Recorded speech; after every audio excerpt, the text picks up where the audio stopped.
Chaque citoyen doit se sentir responsable du devenir de l'ensemble dont il est solidaire et répondre à sa propre conscience. Ai-je fait ce que je devais? Me suis-je forcé de faire mieux chaque jour? Félix Houphouët-Boigny. Nous sommes le jeudi 2 janvier. C'est le premier jeudi du mois de janvier, le premier mois de l'année nouvelle 2025. Et comme nous le faisons toujours en début de chaque mois, nous vous réitérons notre joie de vous saluer, de vous remercier pour votre sollicitude. Nous sommes également heureux de vous réitérer les vœux de bonne et heureuse année 2025 que nous avons formulés le jeudi dernier à votre endroit et à celui de vos familles respectives et de tous ceux qui vous sont chers. Chaque année nouvelle, nous le savons, apporte aux hommes, à des degrés divers bien sûr, des joies et des peines. Chaque année nouvelle suscite également quelques inquiétudes dans le cœur des uns et des autres. Pourquoi? Du fait de l'absence d'emprise sur l'avenir. Aucun de nous ne peut dire de quoi sera fait l'année 2025. C'est la raison pour laquelle nous avons décidé de commencer cette nouvelle année avec une vertu humaine importante qu'est la vertu de l'espérance. C'est vrai que la vertu de l'espérance est également traitée dans les religions. Mais comme ce programme n'est pas un cours de religion, nous parlerons de la vertu de l'espérance en tant que vertu humaine, même s'il peut y avoir ici et là quelques recoupements. Comment l'espérance est-elle définie?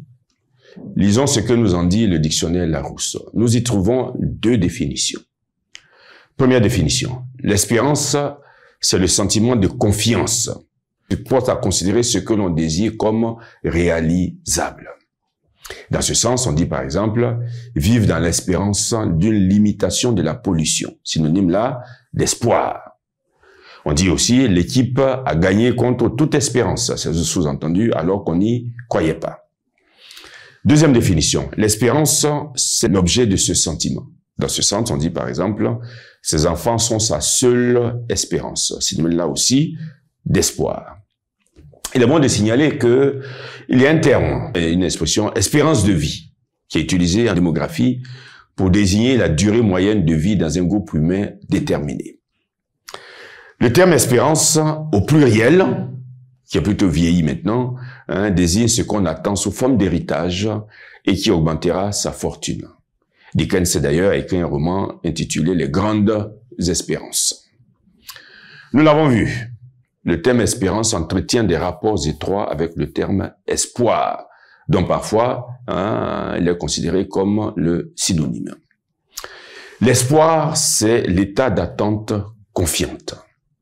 Les mots associés au terme espoir sont aspiration, attente, certitude, confiance, désir, foi, optimisme, perspective et rêve.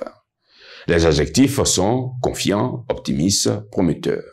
Et les verbes liés à l'espoir sont aspirer à, attendre, compter sur, désirer, escompter, espérer, rêver, rêver de, se bercer de, se flatter de, souhaiter, supporter, tabler sur.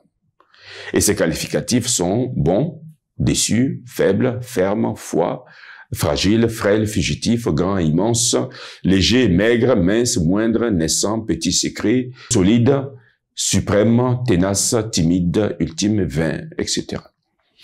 Parfois, il est bon de le signaler aussi, le terme espoir est complément des verbes suivants.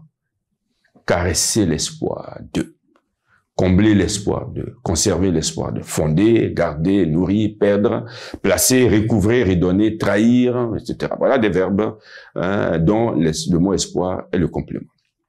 Il existe des expressions nées ou inspirées par le mot espoir que nous allons citer. Ce sont aimer à croire, courir après son ombre, croiser les doigts, j'en accepte l'augure, nourrir de folles espérances, oser croire, planche de salut et toucher du bois. Les proverbes auxquels ce terme a donné naissance sont par exemple après la pluie, le beau temps. Le deuxième proverbe, qui vivra, verra. La semaine prochaine, nous parlerons en détail de cette vertu de l'espérance et de son rôle dans l'affermissement de la vie personnelle et dans l'édification de la cité.